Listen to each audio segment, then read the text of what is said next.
connected, and let's go. Dashboard, and let's go. 1, 2, da-da-da-da-dum. Oh boy, this has been a nightmare. Hello, I'm back. Just once. Oh, I did my best, but I guess my best wasn't good enough.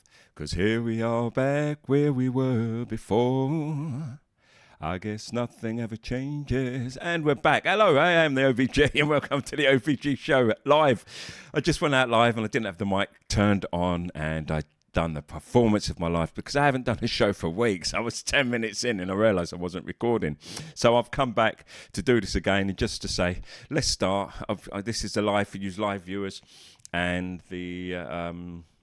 I'll edit some of this out for the rest of the social media platforms. Anyway, just to say this, Superman 2025 brings new hope. I think James Gunn done a fantastic job. Let's hope, you know. I have my own personal views. I always felt that Superman was light. He stood for justice. He was moral and so on. Whereas Batman, he's complex, but it's no excuse for those who say, oh, well, I like Batman because he's complex. And it's like, he's a savage, he's a brute, he's a capitalist, he's a billionaire. All the things I really don't like, and that's what it stands for. And for me, it was a reflection of our society as a whole. And people like this character. It was like the people who like Elon Musk, basically, you know? And that's my personal take. But here, I'm not going to talk about the film much. I'm going to talk about Superman and Batman and the contrast between the two, and it's all an opinion piece and it's how I feel. I'm affected, my views and my views alone. So stick with me. I am the OBG. Let me just do a quick, I'm not going to do a fill. I haven't got my buttons set up and so on. I'll do that in the edit. So you're seeing this live, you see it warts and all. So let's start. So in the vast panorama of comic book lore, there are very few characters that stand taller than Superman and Batman, and these icons of heroism have captivated audiences for decades, and each of them embody a unique aspect of our nature, our aspirations for justice, and many other aspects. However, a critical examination reveals striking contrast between these two legendary figures, highlighting their differences in philosophy on power, responsibility, and the nature of heroism itself. So, let's start with Superman. Now, Superman, he's a beacon of hope in a world adrift. And at the heart of Superman lies humanity's highest aspirations realised. Now, he was born Kal-El of Krypton, but raised as Clark Kent in the idyllic Smallville in Kansas. And he embodies the immigrant experience, transcending his origins to become an archetype of American virtue. His godlike powers, strength, speed, flight, invulnerability, and his heat vision are tempered by unyielding commitment to serving humanity. Now, Clark Kent, he serves as Superman's grounding force, working as a journalist at the Daily Planet, as his normal role, and this dual identity isn't merely a disguise. It reflects his profound connection to human struggles. As Clark, he exposes corruption and he gives a voice to the voiceless, while as Superman he operates on a global scale, preventing wars, stopping natural disasters and defending Earth from extraterrestrial threats. Now, what truly sets Superman apart is not his power but his restraint. He's so powerful, but yet he holds back, and that can be frustrating. You can see that in the new movie where people are saying, like, oh, he was too weak at times and so on. It affected me. I was screaming. I was screaming at the screen. Now, Superman, he could rule the world with ease, yet he chooses instead to serve it. His moral code, never to kill, always seeking redemption rather than destruction, stems from a deep understanding that genuine justice must be built on hope, not fear. And this principled stance extends beyond mere words. Superman's greatest victories are often against despair itself. In a world beset by cynicism, he stands as an unwavering symbol of optimism, embodying the belief that tomorrow can indeed be better than today. So let's move on to Batman, the billionaire's burden and its limits. Now, Batman, conversely, he presents a more complex and challenging figure. Bruce Wayne's origin story, witnessing his parents' murder in Crime Alley, is undeniably tragic, yet his response to this trauma reveals the limitations of individual heroism divorced from systemic thinking. Now, consider the resources at Bruce's disposal: an immense fortune, advanced technology, and influence that could reshape Gotham City's social fabric.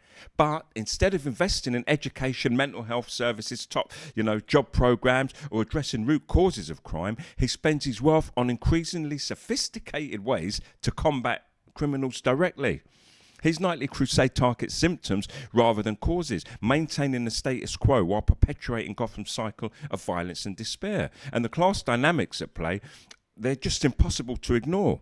Now, Bruce Wayne represents a very economic elite whose policies often contribute to societal ills.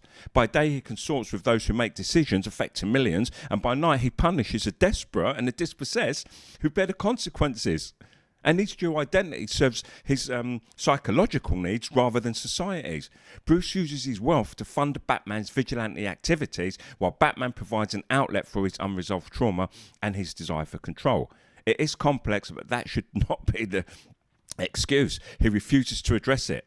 Moreover, Batman's militarization, that also raises troubling questions. His arsenal includes weapons, vehicles and surveillance technology akin to those of the most advanced armies. And we shouldn't forget that as a private military contractor, accountable only to himself, he operates outside the law while claiming to serve justice. And this is an inherently paradoxical stance that undermines democratic institutions. For those people who claim that it's schoolboy comic nonsense, it is a reflection of the Western world at large, and in return, as we consume it, a reflection of our individual selves. Superman versus Batman. They have such contrasting approaches to heroism. Now, the contrast between these two heroes extend to their interactions, while existing institutions, with the institutions that exist, and how they address that criminality. Now, Superman, he works alongside governments, militaries and law enforcement, strengthening democratic institutions by supporting rather than replacing them. He intervenes in conflicts only when necessary, and that's typically to prevent catastrophic losses of life, to counter threats beyond human capability. Batman, however, he operates as a parallel justice system that undermines existing institutions, and the Gotham City Police Department becomes dependent on a vigilante rather than developing its own capabilities. Meanwhile, Batman's presence enables the continued dysfunction of corrupt and incompetent justice systems, and their rogues galleries illuminate the contrast even further. For instance, Superman's foes, Lex Luthor, Brainiac and Doomsday, they represent existential threats to humanity, pride, technological hubris, mindless destruction, overall chaos. And these conflicts often involve protecting humanity from forces that would destroy or enslave it entirely. Now, in contrast, Batman's adversaries, the Joker, the Penguin, and Two-Face, they're largely products of Gotham City's toxic environment. Many could benefit more from treatment than imprisonment, creating a revolving door of crime that serves Batman's psychological need for his permanent war on crime. And there's also a problem with privilege. Now, the problem with privilege here, perhaps the most problematically, is Batman's heroism is intrinsically tied to his wealth and privilege. Without the Wayne fortune, Bruce Wayne would just be another traumatized crime victim. His ability to be a hero depends on resources unavailable to the people that he claims to protect. It's a deeply anti-democratic message that suggests heroism is a preserve of the elite. Now, Superman's heroism, conversely, it stems from his choice rather than his circumstances. And while his powers are extraordinary, his moral character is what truly makes him heroic. Clark Kent's small-town values and working-class perspective keep him connected to ordinary humanity, making him a hero for everyone, not just those who can afford private security. And also, let's talk about the unresolved psychological traumas.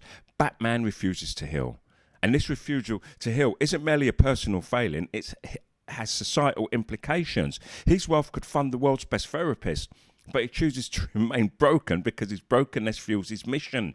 And this perpetuates a cycle where Gotham City suffers from his unresolved issues. Now, Superman, despite experiencing arguably the greater trauma, let's not forget there was a destruction of his home planet and his species, he chooses healing and hope. He doesn't let loss define him or justify inflicting suffering on others. His relationships with the Kents, Lois Lane and his friends, his colleagues at work, they all represent healthy processing of grief and loss.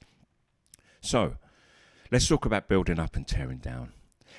Ultimately, Superman asks, how can I help? While Batman asks, how can I punish? One approach builds up and the other tears down. Superman's interventions objectively improve the world. Now, disasters are prevented, conflicts resolved, hope restored, whereas Batman's interventions, they maintain the status quo. Crime is temporarily disrupted, but its causes remain unaddressed. Now, in our current era of growing inequality and social unrest, these different approaches to heroism carry particular relevance. Do we need more billionaires playing vigilante, or do we need more individuals willing to use their privilege in service of systemic change? So, let's talk about the hero we need and the hero that we got. And this is all I'm going to say before I finish. Superman represents the hero we need. Someone who uses power, responsibility, works within the system to improve it, and never loses sight of the bigger picture. A hero for everyone, not just those who can afford it.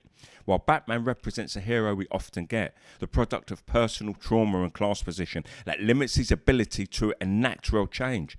He's a hero for those who believe justice comes from punishment rather than prevention, that individual actions matter more than collective solutions. And the tragedy isn't that Batman isn't a hero, it's just that it could be so much more.